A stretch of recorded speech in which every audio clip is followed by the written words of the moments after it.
I booked a gig on one of the biggest talk shows in my town. And I'm going to let the show remain nameless because I don't want to reflect badly on that show. It's not their fault. The gig was going to be that I would get to play a couple songs from my record. I'd be interviewed briefly, but also me and the band I was bringing was going to be responsible for playing the bumper music in and out of commercials. So it's kind of a big responsibility and, two-pronged thing I had to do here, promote my record, but also be, the house band essentially. So we started rehearsing. We were ready to go. I was so excited for this. It was the first big thing that I was going to be doing as a musician in general. The night before the gig comes and I'm ready, I'm packing up gear, and I get a phone call. And the phone call is from the publicist who runs this show. Now, I don't know how this happened, and to this day, I do not understand how this happened. But apparently, he hadn't listened to my record before booking, because he proceeded to tell me that my record, quote, sounded like shit, and we were not going to be playing on the show the next day. And I was shocked, to say the least. I was surprised, and then I was devastated. Here's the takeaway from that. I realized at a young age that this is a harsh business. And by this business, I mean the entertainment business. Whether you're a YouTuber, an artist, a singer, a guitar player, it doesn't really matter. It is a harsh business. And if you aren't willing to take unexpected criticism like that, unfounded criticism sometimes, you're not going to make it. So I had a choice to make very quickly. Was I tough enough to deal with that or not? And I said, after being upset for a while, that I was. And I wasn't going to let it stop me. And it actually fuels me to this day. All right, so the next failure requires a guitar to demonstrate. And this was my first experience in a professional recording environment. I booked time in a real recording studio with a very well-known engineer and also a very well-known producer / guitar player. And I didn't know it at first, but I was very much out of my league because I was still riding on a little bit of that overconfidence that was a part of failure number one. But this was an effort to improve upon that recording that wasn't good enough. So I said, you know what, I'm going to go do something that hopefully will be good enough. And I'm going to book time in a legit studio with legit people. So I sat down. I had my songs. I had been in earlier to play them just acoustically for both the engineer and the producer, and they're like, yeah, I think we can do something with this. It's kind of, you got some good tunes. So we sat down. We set up the click to the right tempo and mapped out the song in Pro Tools, and then I went to lay down the acoustic guitar track. And this is what I played.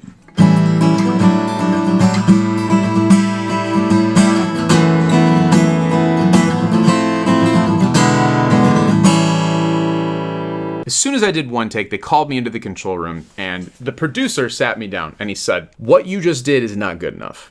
And I was like, what? What are you talking about? This again? I'm already being told that I shouldn't be here. He then went on to tell me, you are not playing in time. You're all over the place. Yeah, you're playing to the click, but it's not tight. That is not how we're going to get a professional commercial level recording that can be shopped to record labels and hold up to whatever else is on the radio. I then got in an argument with him, believe it or not. I actually pushed back and I got into an argument with him. And that argument ended quite heatedly with him saying, if you just want to have fun, great, you're in the wrong place. But if you want to make a record that is what it should be, then you're going to need to play that part the right way. And then I, the producer, am going to play every other guitar on this record. And you're going to listen to me when it comes to arrangements and things like that. And I just sat there in silence and quickly realized I was out of my league. And if I wanted to achieve what my goal was, which was to make a really good recording, I was going to have to do what he said, exactly what he said, and let him play the guitars outside of some of the acoustic guitar parts and listen to the person who had the experience. And that's the takeaway. You don't know everything. You just won't, ever. And don't be afraid to accept help from people who do know more than you, or maybe have a different perspective. It's still your project if that's what you're doing. It's still my voice on those songs. It's still my songs. It's still, I play acoustic guitar on the record, but you know what? It would have never been as good as it was if it weren't for me stepping back and allowing the people who I hired to do what it is that they do. failure number 3 has happened many times to me, and it revolves around trying to get a gig. And the example I'm going to give you was back in the day when the internet wasn't the primary way you tried to contact people. In fact, some of these places at the time that I was trying to book gigs at just didn't have any way to contact them by the internet. So you had to walk in. And I walked in and just singled out this restaurant chain in my area where I knew they had entertainment. They seemed like it was kind of legit. They had a stage. And I'm like, you know what? That's it. That's the gig. I need to have that gig. I went in and I tried to just ask for a gig. That did not work. They said, well, what do you sound like? I was like, well, I tried describing it and I failed. So I went home and I said, I need some type of a business card. And so that's what I made. I made a business card and I went back and I gave them the business card. And they said, that's great, but we don't know what you sound like. So why are you back? So I said, you're right, I'm going to go. And I made a press kit. And a press kit at the time, you'd have like a CD and photos and a resume. And, you know, I even went as far as to put a CDR that had like video clips of me playing. So I was like, I'm going to really show them who I am and what I sound like. So I came back and I gave them this kit and then I never heard anything. So I had to go back again and they said they lost the kit. So I brought them another one. And then finally I heard back from them and they said, no. They said, nah, we're good. Thanks. This was like a 6-month process.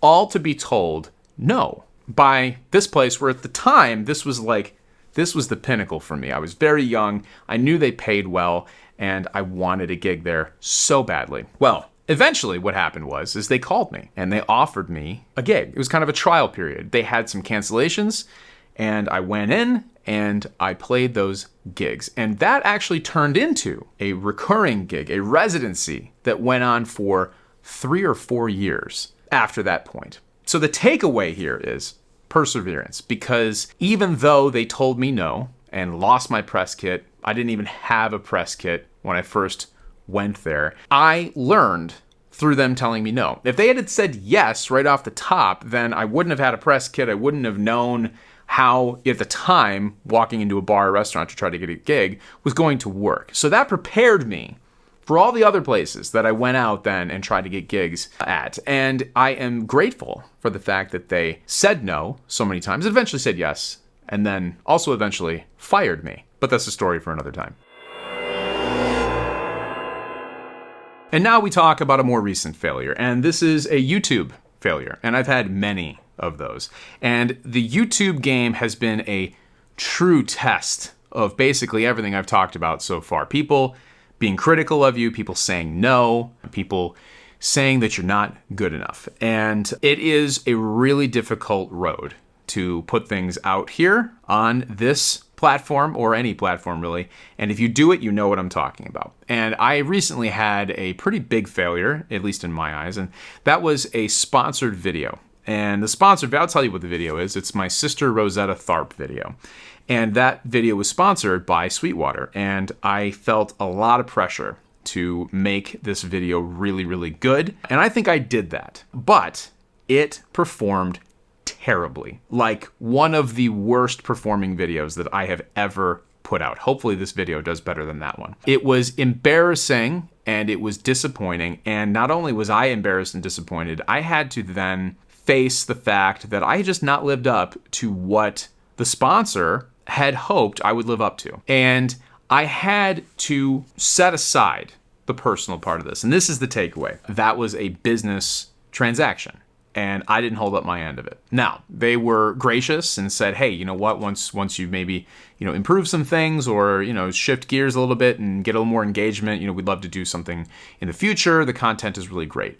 But the fact is that businesses expect results. And I did not provide those. And that's what I had to learn, is that it's not personal. I had to relearn this all the time. The final failure. This is the failure that I love telling people about. It's the failure I'm most proud of. It's the failure that I was immediately able to be most grateful for without having to take too much time, even looking at it as a failure. And this revolves around a period of my performing career that was really just unexpected. I spent a long time in the musical theater world. And it started with me making a record and then another record, and then I did a show.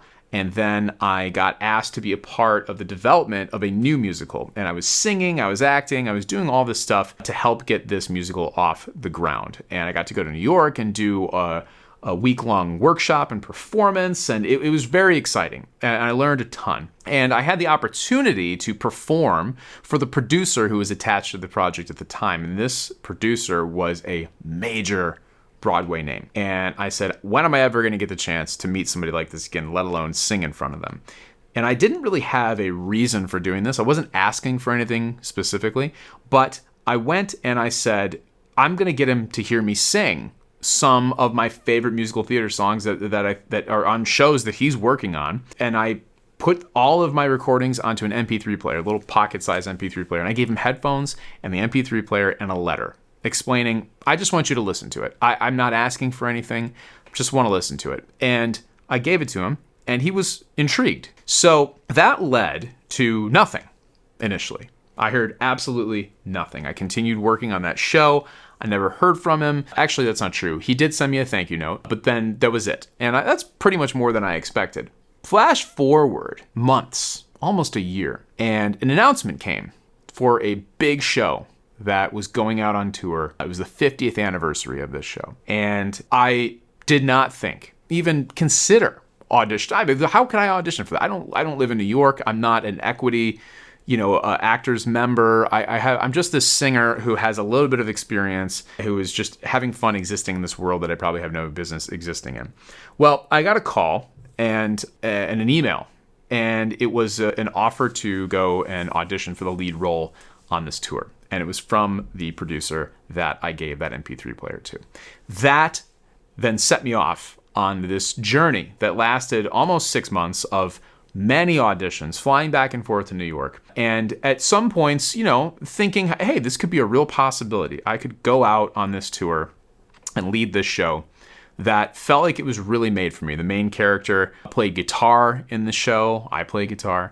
The music was kind of built for my voice. It seemed right. And it didn't happen. It did not happen. I was not chosen. And that was okay, because all of the other failures, all the other no's, and everything that I had experienced up to that point prepared me for this. Now, that opportunity and failure has led to a million other opportunities that I did not see coming. But the one, I'm going to steal this from another YouTuber out there, and this is the takeaway. Make them tell you no. I would have never been considered for that role, but I made them tell me, no, it's not you. Thank you, but it's not you. And that was so satisfying, because somebody in my position really just, I'm coming into a world, like I said, that I don't have any reason to be in or any business being in. But I made them tell me no. And that all started by making the producer, or at least giving him the opportunity to tell me, no, I'm not interested in listening to this MP3 player that you gave me. But that's not what happened. He listened to it. He had some songs from that show on there. And then he said, you know what? This guy should go audition. Why not? Now, he didn't give me any special treatment, any special preference. I had to go in and I had to still do what I did best. And I feel like I did the best that I could on the auditions that I was provided the opportunity to give. It didn't work out, though. And that's okay, because I made them tell me no. And then everything that happened after that wouldn't have happened if it weren't for that failed opportunity. So there you have it. Those are my 5 failures that I'm most grateful for. I would love to know if you have anything like that, or maybe I made you go back and think about a failure and help you reframe it into something that wasn't so much of a failure, and something that actually was a positive. You just didn't know it at the time. So happy Thanksgiving, and I'll see you in the next one.